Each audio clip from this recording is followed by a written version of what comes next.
This presentation, titled Shall Remote Auditing Become the New Normal in 2021 and Beyond, comes to us from Ajay, Shah and Krutika Kachhy.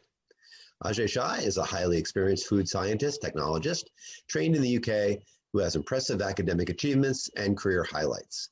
Ajay has lectured in the field of food science and technology to university students in Australia, the UK, and New Zealand, and has also shared his expertise by presenting technical seminars, conferences, and webinars.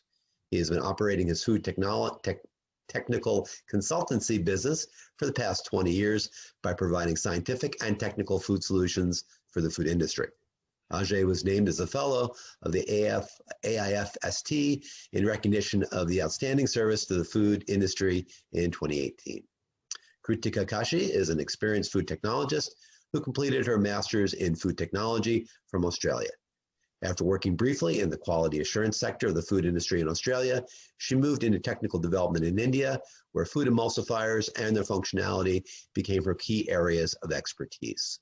Krutika has tutored food technology university students in Australia for new product development and quality assurance. Krutika has taken up a new challenge and has moved to the commercial side of the business.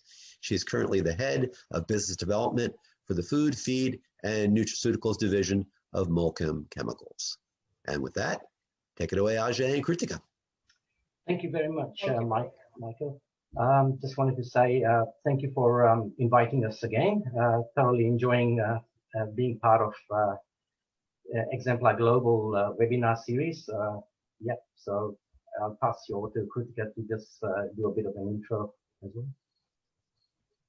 Krutika? Hi. Yes, thank you, Ajay. So today we'll be speaking on shall remote auditing become the new normal in 2021 and beyond. Next slide, Ajay.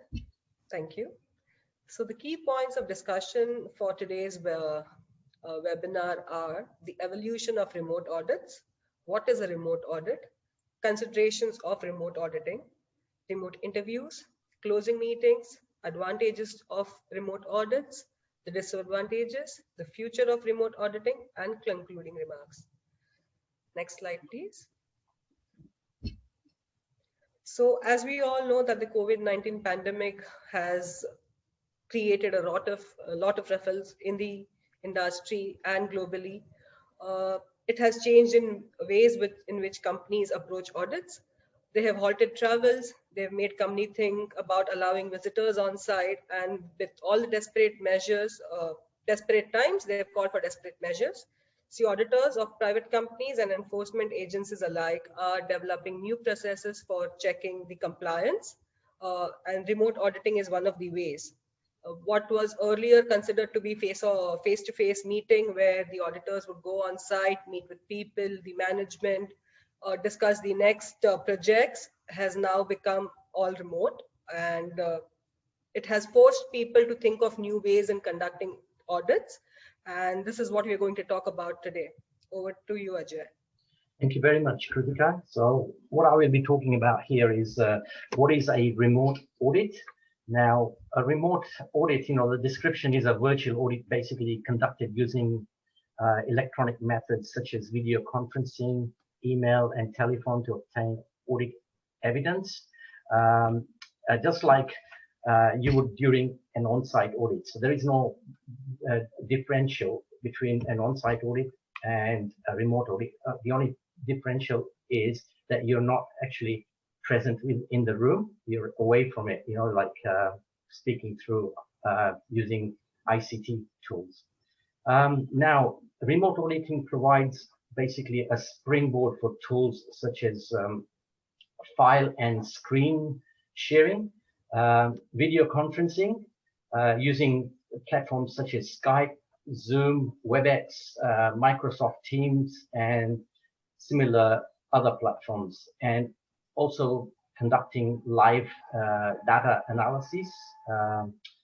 Now, in order to perform remote audits, auditors need to be versatile and also collaborative in their approach.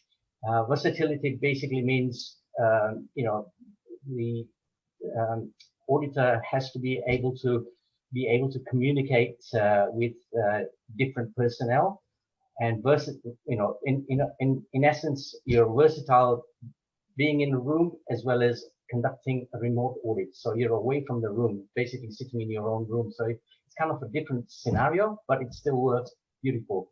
I've actually had the pleasure of conducting nearly 15 to 20 remote audits, very well experienced and versed in this area. So collaboration is the key, really.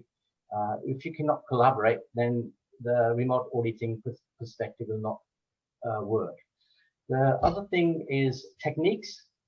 Again, these are similar techniques that are used when you're actually conducting an audit on site, including one has to be open-minded, one has to be diplomatic with the client. You should be a very good listener and also has to be respectful to the auditee, which are the main criteria for being an auditor. So you're basically using your training to these remote auditing techniques. Now, auditors will continue to ask key and relevant questions related to the scope of the audit, and more importantly, make full use of two key skills that are maximized during a remote audit. Again, as I pointed out earlier on, that's being versatile and collaborative. Now, the overall aim is to evaluate this evidence objectively. So the idea of any sort of audit, whether it's online, on site, or online, which is a remote audit or virtual audit, as you want to call it, the objectivity is to determine the extent to which the audit criteria has been fulfilled. I'll now pass you over to Krutika, who will talk to you a little bit about the 8 steps of remote auditing process. Thank you, Ajay. So remote auditing process, it's very, very similar to the on-site audits that are usually conducted. They go through these following 8 steps. The first step is remote audit planning and assessment of available ICT tools. So basically determining what platform is going to be used for remote audit, what platform is going to be used for sharing the necessary documentation, and who all will be required for the audit, and checking their availability for the interviews. Second is scheduling the remote audit. So of course, the first and second step are naturally very interlinked. Different people, because of the work from home facilities, may not be available in the office to show their work area. So then you need to schedule based on the availability of the required team members. The third step is communicate with your auditor on logistics and technology details.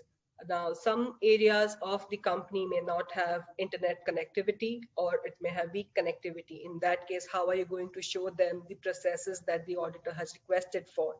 Who is supposed to be in what area of the process technology to show it to the auditor? So all these details are communicated between the auditee and the auditor. The fourth step is prepare and submit relevant documents. So once the scope of audit is studied, once the auditor knows if there's a new process introduced, he will probably request for the necessary documentation for review. Documentation review is one of the most important steps of remote audit because it gives auditor much more time to ask for all the information, photographs and videos, to ensure that all these are in compliance with the safety and safety protocols. The fifth step is remote audit occurs. So the auditor will ask relevant questions based on his document review. He will ask for necessary proofs to ensure that the systems are compliant. He may interview necessary people of the team to get answers to the questions that he may have. The sixth step is receiving the audit report, in which the auditor has made his observations and he lets it know to the team of what his observations are. Based on that, the seventh step is correct any non-conformities. If any major or minor non-conformities have been reported by the auditor, the auditee and their team ensures that all these are met, all these non-conformities are closed, the corrective preventive actions are taken, and once the auditor is satisfied with the response and the necessary actions are verified and validated, he may approve and pass the auditee. And in certain cases, when there is a certification involved, like ISO or any other certification system, the auditee receives the necessary certification. Next slide, please, Ajay. Would you like to elaborate anything on this, Ajay, though? No, I think that's all good. I think I'll be covering more information in the next few slides with the planning Sure, and etc. So I'll pass on to this section. But I think sure. um, the components of a remote audit are in many ways analogous to an in-person audit. So, you know, the most important thing is, I'll go more in depth about this. So we'll look at things like planning. We'll look at document review and site reconnaissance. The key considerations for remote auditing, as I've sort of indicated on this slide, is basically looking at planning, where you're actually reassessing priorities as if there are any newly emerged risks that are coming through, and that the auditor have to take those into account. Also, stakeholder alignment is important. The second stage is preparation, so evaluation tools for document sharing. Again, I'll go more into detail, video conferencing, etc. We'll look at focus on practical use, but also in terms of security. So that there are areas where we will be homing in on all these key sections.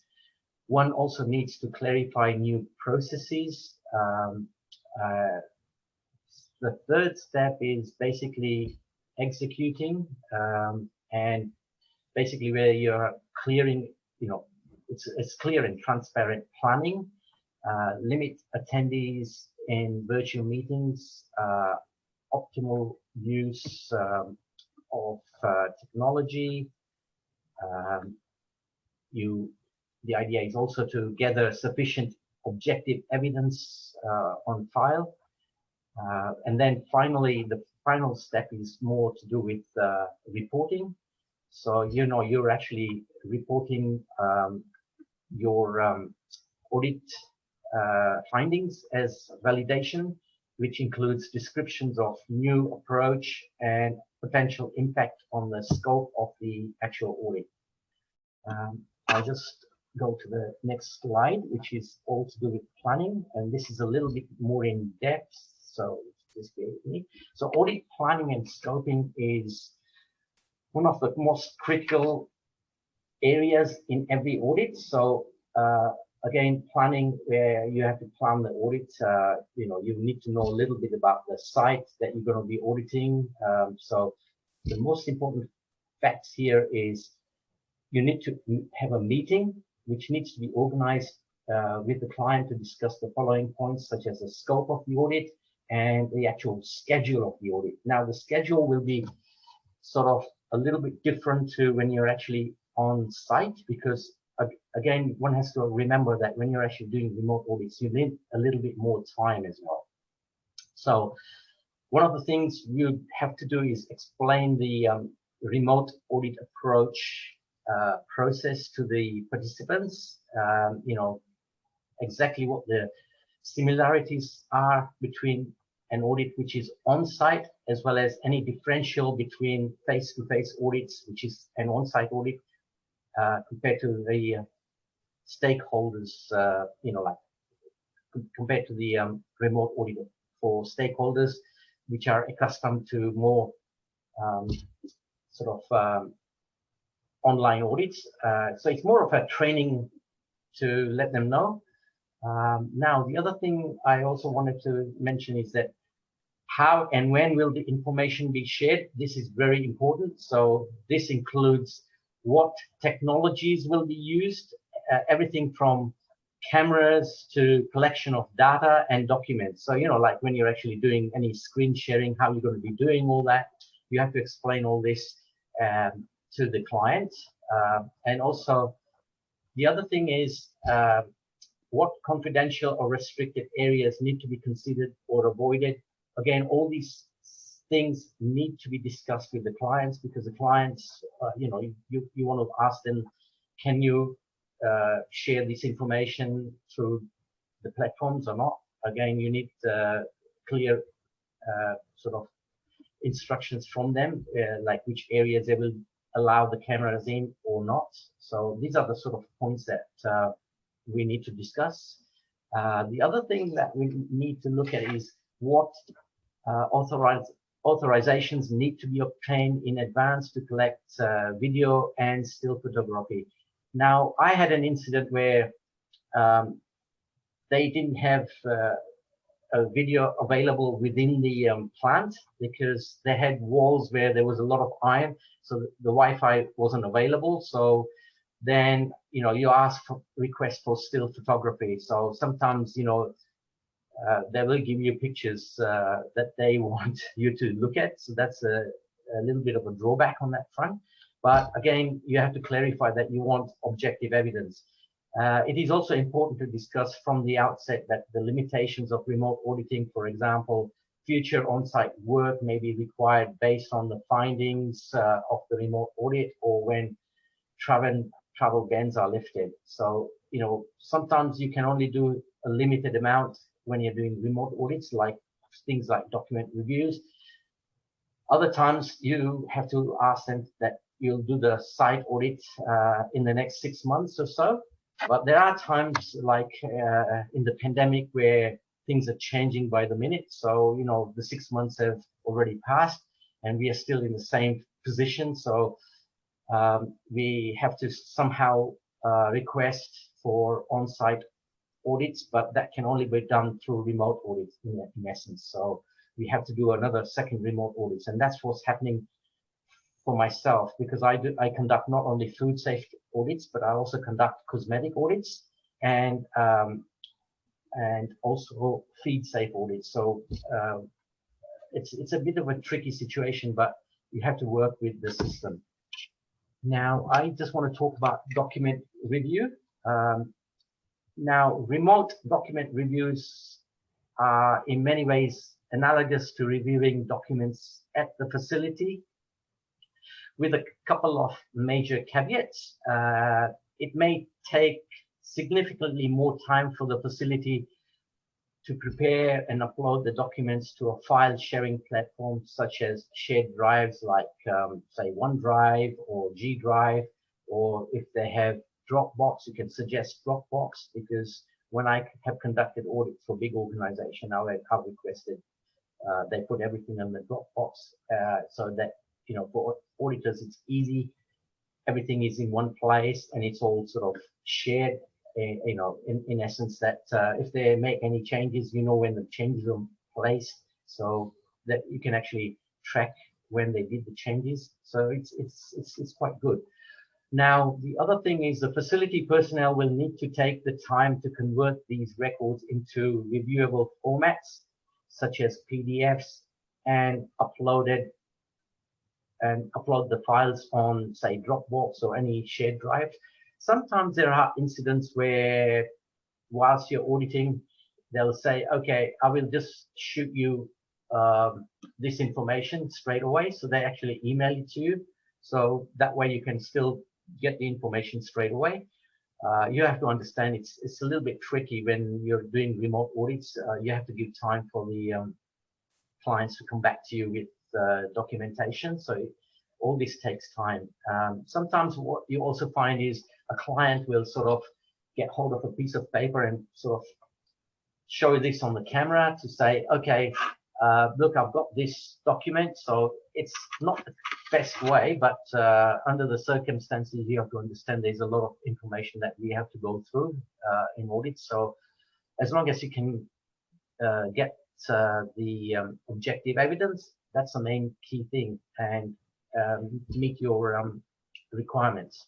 Now, auditors should be open up to receiving and reviewing information in whatever format is most easily obtained, so that the burden on the facility is minimized. So, you're actually, as auditors, you can understand that the client is also under pressure, because this is a new kind of way of auditing. So nobody's used to it. So it's a learning curve for everybody. Again, careful consideration should be given to building effective strategies for reviewing data, for example, remotely, for example, based on the number of records to be reviewed. Sampling may be the best option. So you can't physically look at every single record. What you can say is, okay, show me some examples from this week or this month, and show me a couple of examples from last month. So you're actually taking a little sample of the say, normally you would look at 6 months records. You don't have that luxury. So you, in a way, you're looking at a sample of the results, what they've actually provided. So it's good from that perspective. Now I'll just continue on. The next slide I'll be talking about is site reconnaissance. The remote site reconnaissance is perhaps the most challenging aspect of the remote audit. So sometimes you find, as I explained earlier, most facilities may not have facility-wide Wi-Fi. So I've had incidents where I've had to do an audit from my state, which is in Victoria, to another state like Tasmania, because Victoria, we were in full lockdown for 4.5 months. So I physically couldn't step out of the 5 kilometer zone. If I did, I would cop big fines. So, you know, you just have to rely on remote auditing. So when you're actually conducting remote audits, you can understand that these people are also going through that motion learning process. So sometimes you're actually walking with, you know, the client's actually walking with the camera on their mobile phone or an iPad, and you might find that it drops out and then it reconnects, it drops out. So you just got to accept it and live with it. So, you know, Wi-Fi is one of the big problems. Even those facilities that claim to have Wi-Fi may not have good coverage of remote areas of the site, like I explained, such as there are incidents where, you know, the processing area is away from the main office. They've got a lot of corrugated, you know, the shell is all corrugated iron or some sort of insulation which prevents Wi-Fi from being transmitted from the main areas. So large warehouses or storage areas, and sometimes you just have to accept, like if they can show a little bit of a snippet of a video or something, then you can actually ask and request to look at those videos, provide the samples of what products they're actually manufacturing. So, you know, that's like your objective evidence against what you've actually looked at in the documentation. So you can look at those sort of things. Moving on, you can look at covered facilities, sometimes happen to be in very remote locations or within old buildings constructed like bunkers, like I just mentioned to you, where cellular service is also limited or the signal strength gets very poor. You get degradation in the quality of the live video feed, because that's happened to me. I mean, I've audited a site where from Victoria to Western Australia, which is on the other side of Australia. And then within that state, which is a big state, which is about 3 times the size of Texas, they have another site. The client has another site in the north, you know, in Kununurra area. And the actual documentation is very similar, but you're actually conducting a satellite site on the same audit. So, you know, then you have to go through another platform, which is the guy probably doesn't have Teams or any other platform. So he then relies on Skype. So you have to be adaptable to move to Skype and communicate with him. So it gets a bit tricky, but you have to accept this is the new phase, you know, of auditing, thanks to the pandemic. An alternative to live two-way communications are video and still digital photographs taken using company cellular phones. I've had to do a second-party audit where I had to rely on that sort of technology. The advantage of this approach is that these devices are readily available and compatible with most company computer storage solutions, for example, SharePoint or Dropbox or OneDrive. So these are sort of some of the examples of site reconnaissance. I'll now pass you over to Krutika, who will talk to you a little bit about remote interviews. Thank you, Ajay. So remote interviews are again very similar to the on-site interviews, as in the same questions are asked and all of it remains pretty similar, except that it's not done face-to-face and you do it over the internet. You schedule video calls with the key individuals. So if you want to have an interview with the HR team or the QA team or anyone else, you need to pre-schedule these interviews, and then these are conducted via available technologies like Microsoft Teams, Zoom, Skype, WhatsApp, and number of other platforms that are available. And of course, it takes more time for the auditor to prepare for a remote interview because he needs to go through the documents properly and ask all the relevant information that he requires to ensure that the systems are compliant. And this may also take a lot more time while interviewing, because if the data is not easily available with the auditee, they may have to again go back and submit more information that the audit asks for during the interview. Ajay, would you like to throw any light on interviews since you do a lot of remote auditing? I've found that it can be quite challenging because sometimes with all these issues with the platforms and the Wi-Fi which drops down, so you sort of, what I tend to do is I give that extra time incorporated in your audit plan. So if something does go wrong, then at least you can pick up and give them extra time to sort of get their act together. There are times where sometimes, in big organizations, people are called away. So then what you do is you adapt and say, okay, can you ask such and such a guy in their place? So you're basically, instead of the maintenance guy that you're going to be interviewing, if you cannot make it, then just go and speak to the HR manager if they're available. So we are actually catching up with time. And when that maintenance guy is free, they can then slot in the other option. So yeah, I've had to do things like that. And still the audit actually runs quite smoothly. So, this is from my experiences. Everybody has different experiences to Sure. talk about. Sure. So yeah, that's it. And is there anything else, Krutika? Or I can move to the next. No, I think that's it. Yeah. Okay. So I think Krutika can just talk about the closing meeting. I'll do the closing meeting as well. Yeah, sure. So closing meeting again is pretty much similar to the in-person audit meeting. This allows the audit team members to review their own notes and findings, as well as have a remote audit team meeting to compile preliminary draft audit results. The audit closing meeting is an opportunity to present these preliminary draft audit results to the stakeholder audience, resolve any questions or concerns, and discuss the path forward to audit result finalization and continuous improvement. Ajay, would you like to add anything on this? I think you've more or less covered everything. I think in essence, basically what you do in the closeout meeting is any findings that you have found, you just sort of bring it to the closing meeting. But I have a tendency to actually, when I'm actually auditing, I will tell them that there are issues here, so they're kept abreast what's coming. So, it's not something in a hidden agenda. They know what's coming. So if there's any opportunities of improvement, then I actually advise them at the closing meeting, because closing meeting is also shared with senior management. And so it's important that they are fully aware of that. So yeah, that's my points for closeout meetings from my experience. That's right. I will now move over to the advantages of remote audit.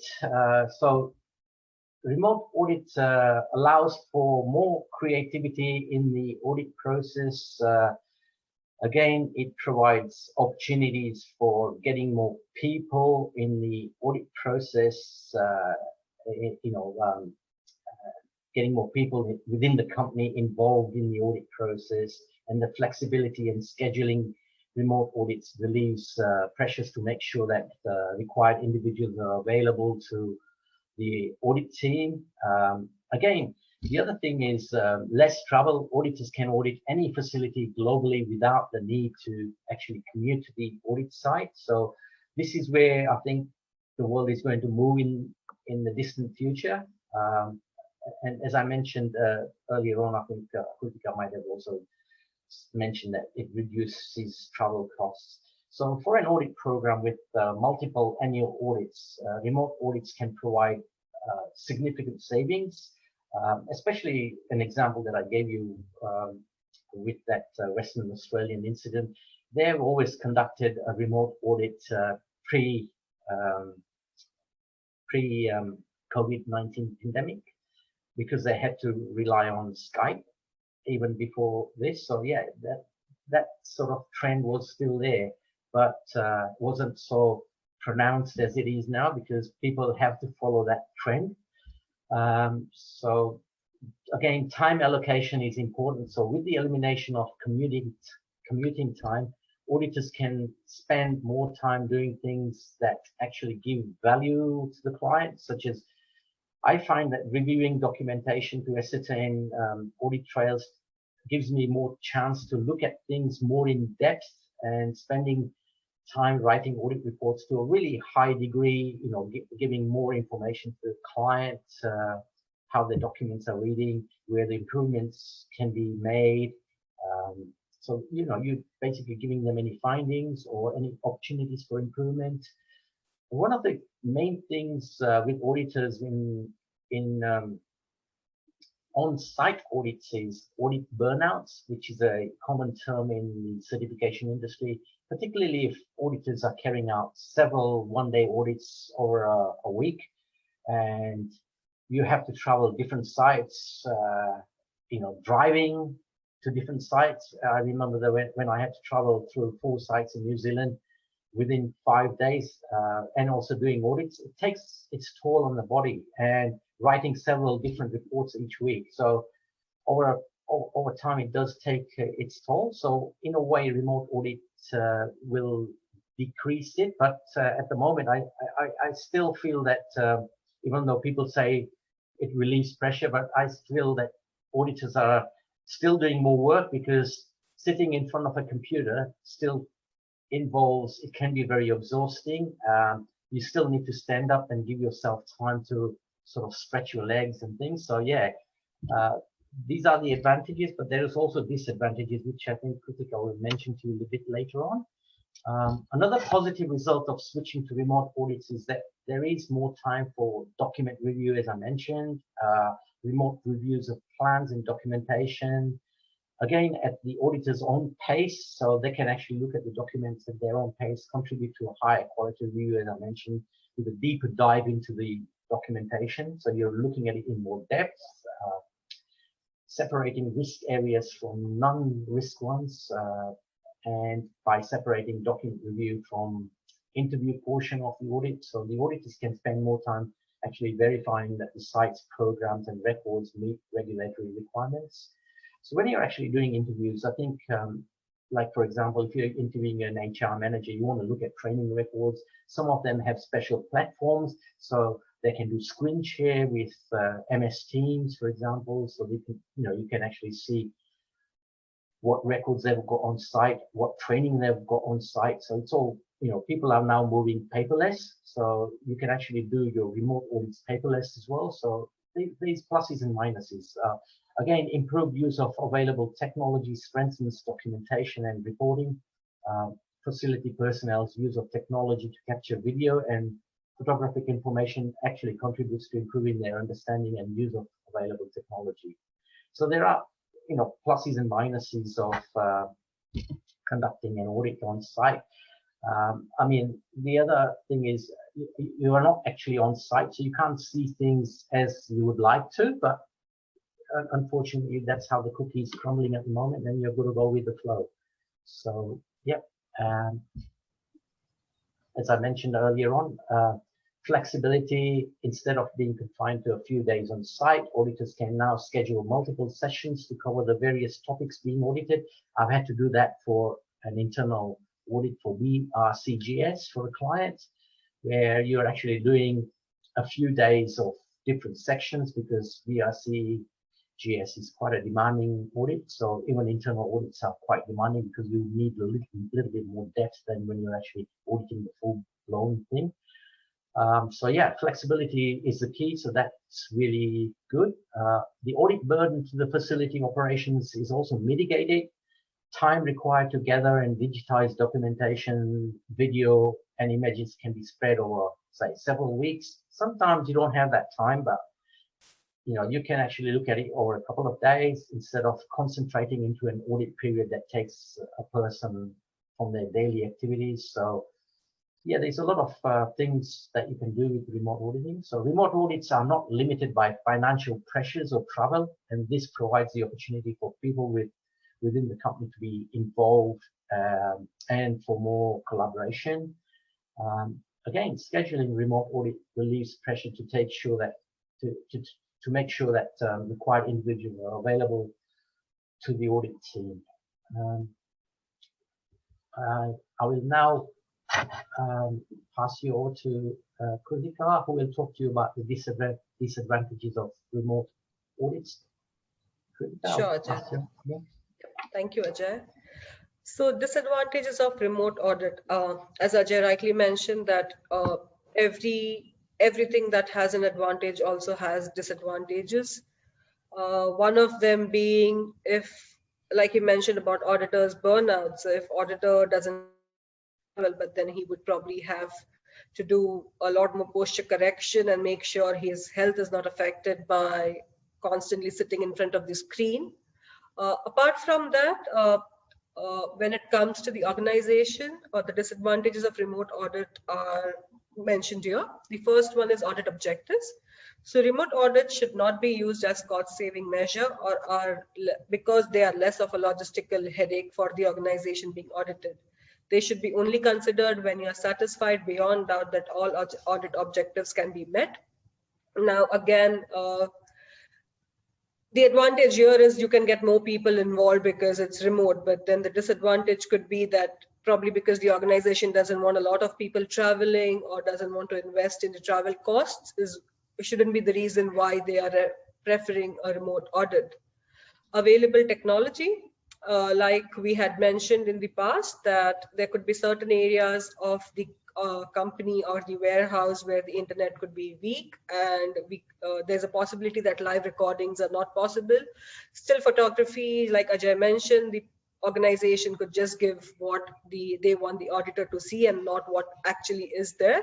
So this could also be a disadvantage where you're not really sure if the compliance is being met, but the photographs are just being submitted for because the auditor has asked for it.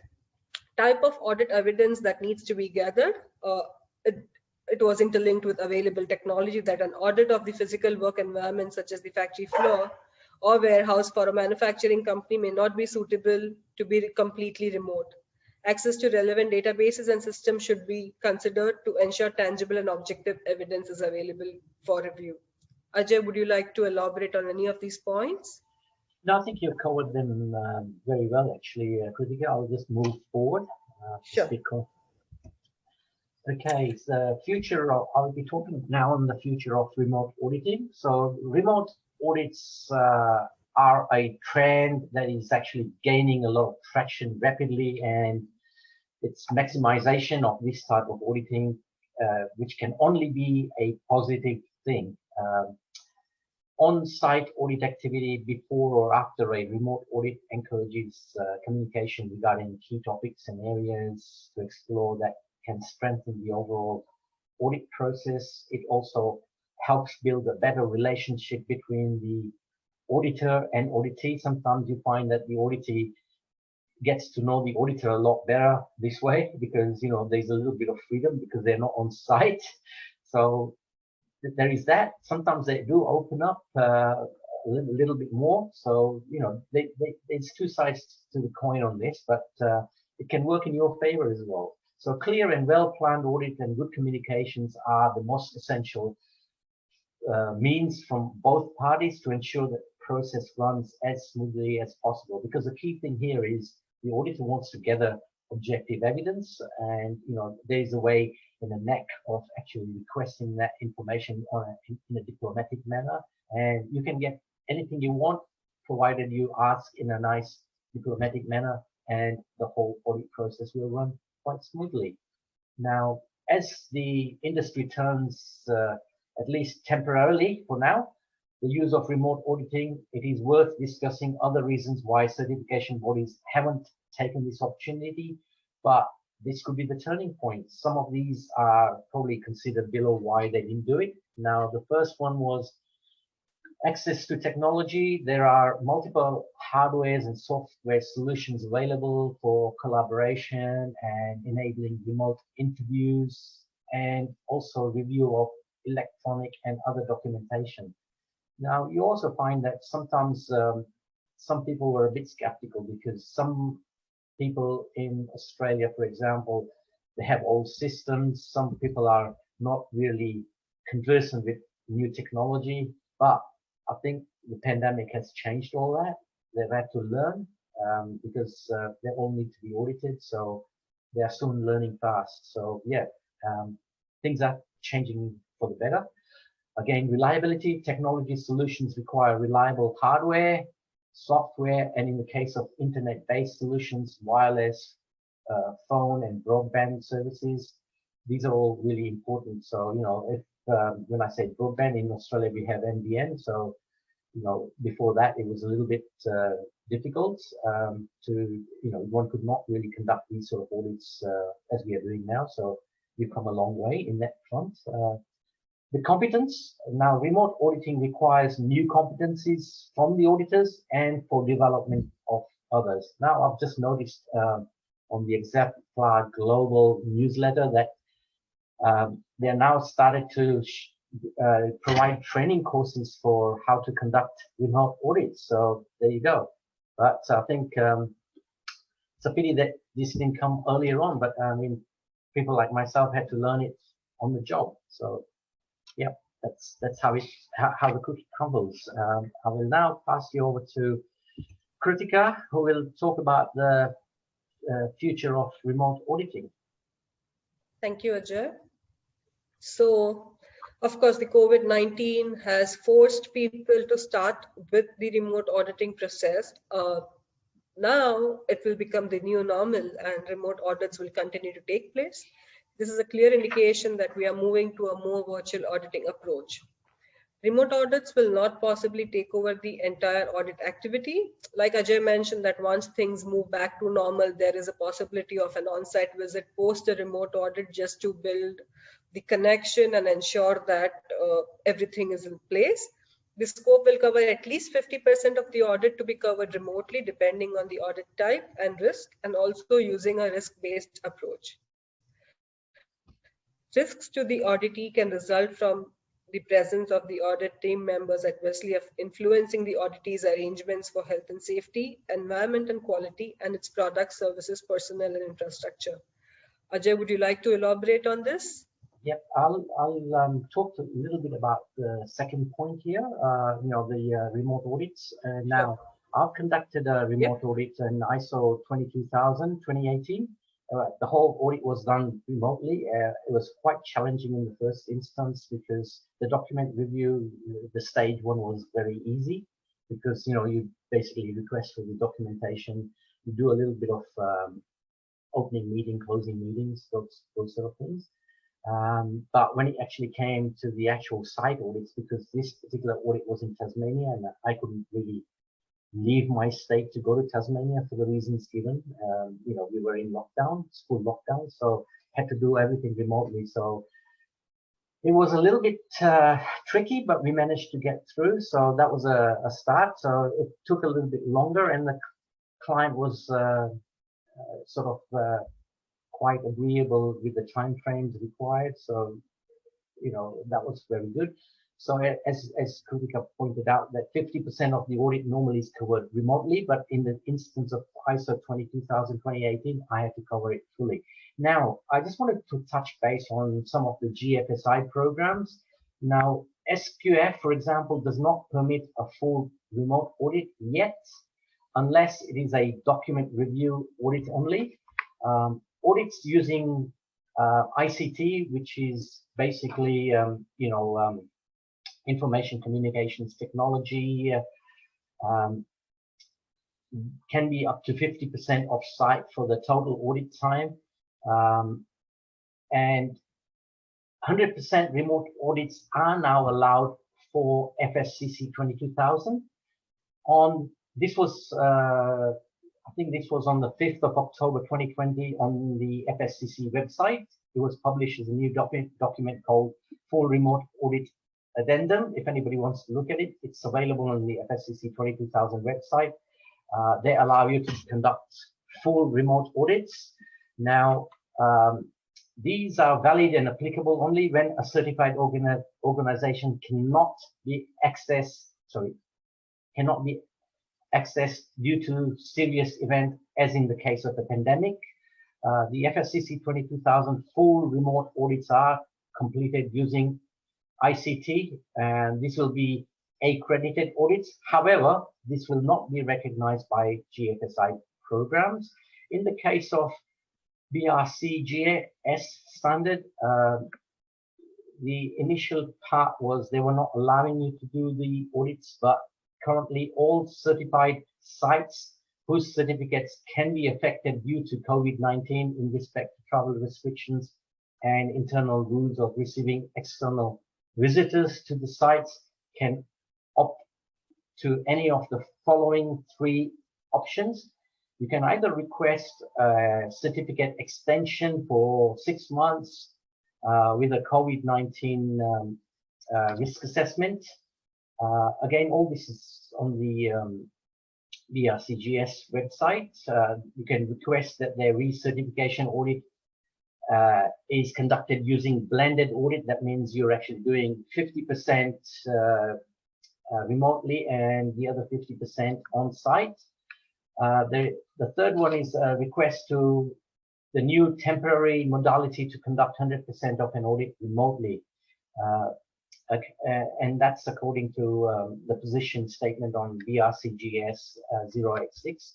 Now, this is only applicable for announced audits. You can't conduct unannounced audits through remote auditing. So it is considered that the best option is to conduct a regular on-site audit or go through with blended audit option at the moment. So the on-site audit part should be of at least 1 day duration, while the remote part shall not exceed 50% of the total audit duration. So that, in a nutshell, is what I want to mention about GFSI programs. I will now pass you on to Krutika, who can sort of talk to you about the future of remote auditing. Sure, Ajay. Thank you.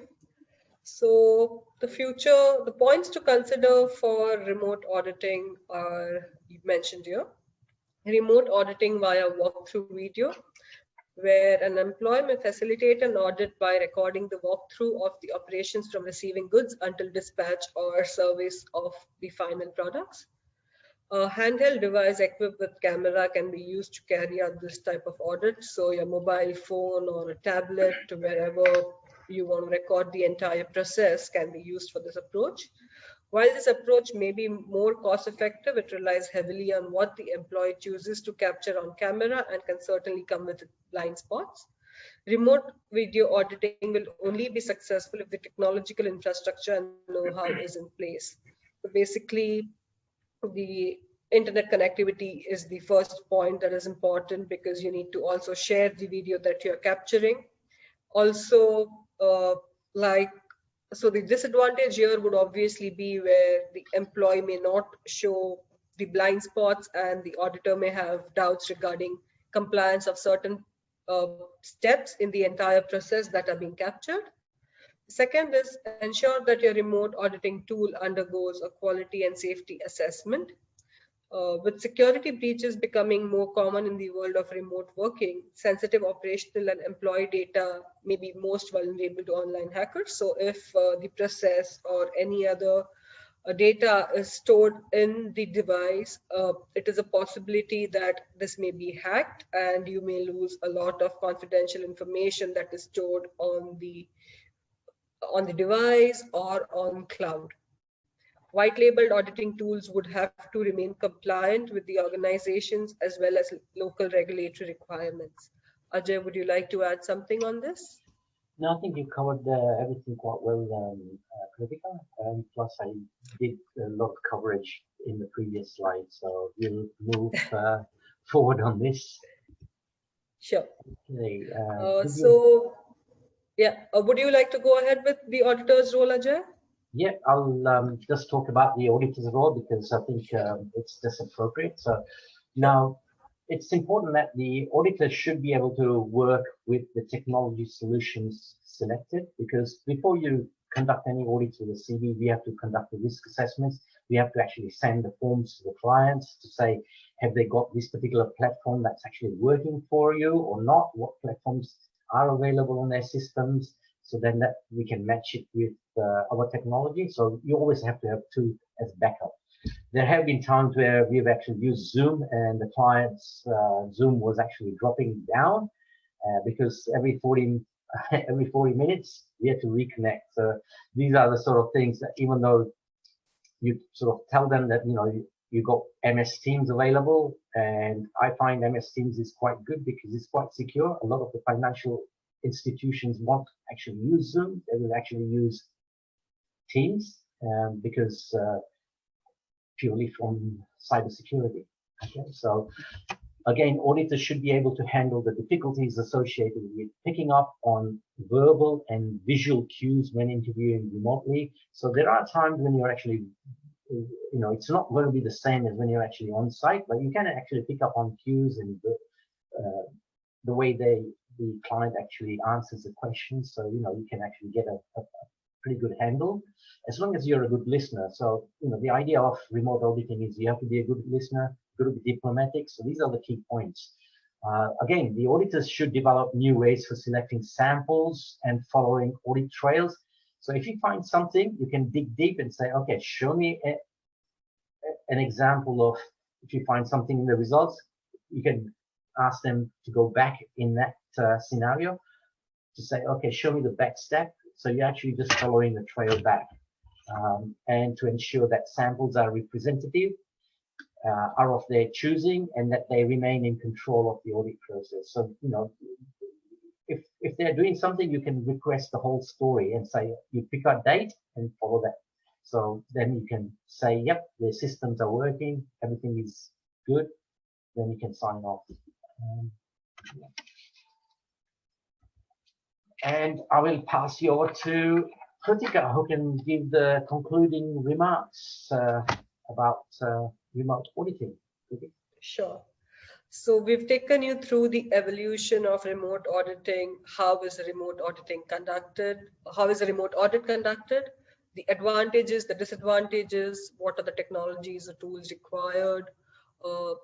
What could be the future of remote audits, and the entire our observations around it. So what we think is remote auditing is a promising tool that comes with many opportunities for improvements.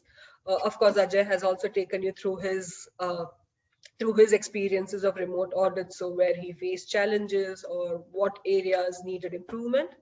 And I'm sure a lot of you all will also face would have also faced similar problems and overcome these challenges. So we all know that there's a lot of scope for improvement. It's just like technology, remote auditing will keep improving over time, but it's here to stay is how we see it.